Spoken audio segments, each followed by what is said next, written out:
Joseph Smith entered a quiet grove of trees in western New York, a 14-year-old boy weighed down by years of spiritual confusion. It was the spring of 1820. The air was cool, the earth still damp from winter's retreat. He came to this secluded place with a question pressing on his soul. What followed was an event so singular, so radiant, that he would spend the rest of his life trying to describe it. If true, this would stand as one of the most remarkable events in history.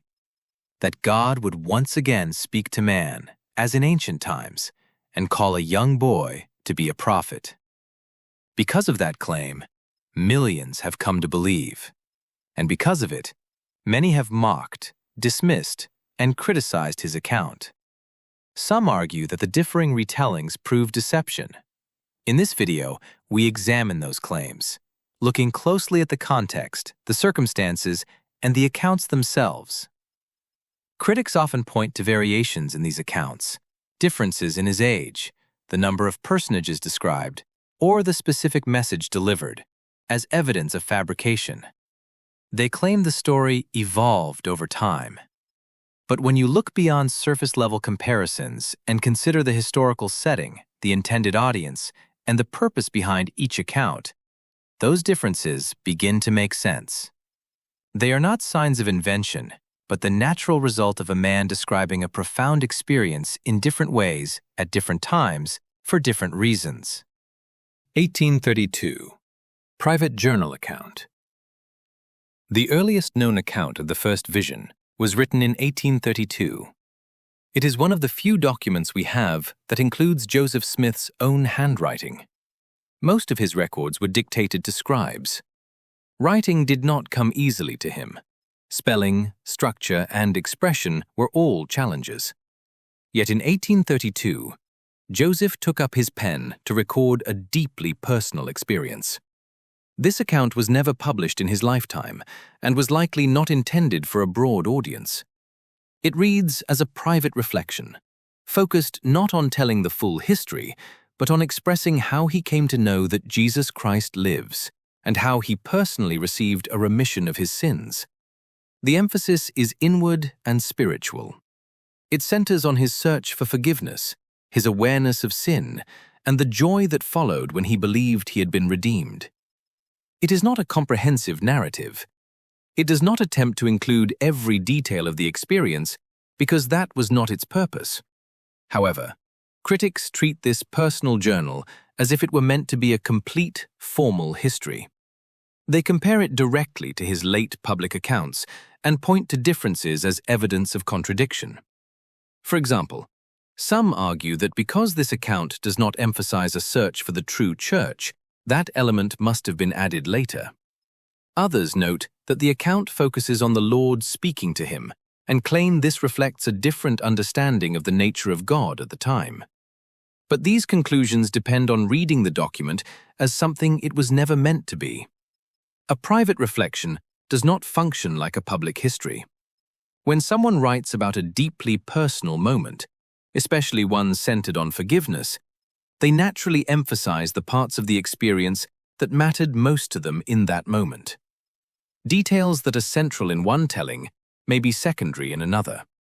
If someone were describing a life-changing conversation, they would not necessarily list every person in the room. They would focus on what was said, what was felt, and why it mattered. If the primary purpose of your prayer is, "Lord, forgive me," and the response you receive is, "Thy sins are forgiven," your record of that moment is going to center on the being who granted that forgiveness. 1835 account.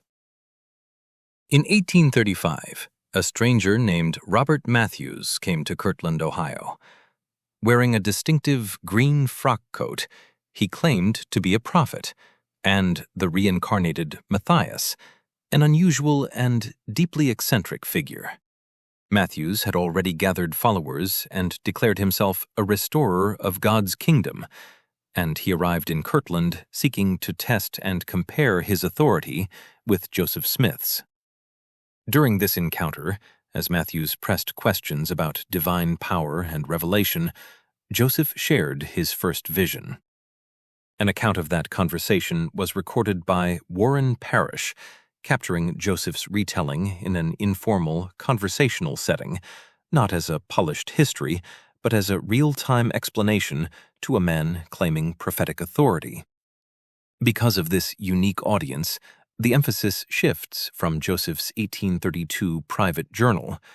There, the focus was inward, on sin, forgiveness, and redemption. Here, speaking to someone making bold supernatural claims, Joseph described the experience with greater narrative and sensory detail, emphasizing what he had seen and experienced. He referred to a pillar of flame, using biblical language appearing above him, described one personage followed by another, and also mentioned seeing many angels. He even described the moment leading up to the vision, how his tongue felt bound, how he struggled to pray, and how a presence seemed to press in before the light appeared. These added details align directly with the setting. Joseph is speaking to a man questioning divine authority, so he responds by describing the reality and depth of the heavenly manifestation. When someone recounts a life-changing event, the details they highlight depend on the audience. To a close friend, they may focus on personal meaning. To someone asking probing or skeptical questions, they include more descriptive detail, what they saw, what they heard, what physically happened. Joseph was not adding elements in 1835 that were missing in 1832. He was expanding on the same experience, drawing out different details in response to a different setting, a different audience, and a different purpose. In a moment where another man claimed divine authority, Joseph's account becomes more vivid, more descriptive, and more direct, grounded in what he believed he had actually seen. Official 1838 Church History. The account most of us are familiar with is the 1838 version, which was later canonized in the Pearl of Great Price. This was written during a time of intense persecution and was intended to be the official history of the Church. Here, the focus includes some details about Joseph's desire to seek personal forgiveness and, as such, desire to be united with a true church. He goes into great detail about the religious excitement in Palmyra, the specific scriptures that moved him, and the clear, distinct appearance of both the Father and the Son. He records the Father pointing to the Son and saying, "This is my beloved Son. Hear him." This account is the most formal because its purpose was to provide a foundational narrative for the entire institution. It's the official version because it contains the most comprehensive information regarding the mission of the Church and the details of his experience that he wanted shared. To call this an evolution is like saying a doctor is lying because his medical chart is more detailed than the text message he sent his wife about the same surgery. One is for the record, the other is for the moment. 1842 Wentworth account. Then there is the 1842 account, written for John Wentworth, the editor of the Chicago Democrat. Wentworth wanted a brief sketch of the rise, progress, persecution, and faith of the Latter-day Saints. Joseph responded with a concise, polished summary intended for a non-member audience.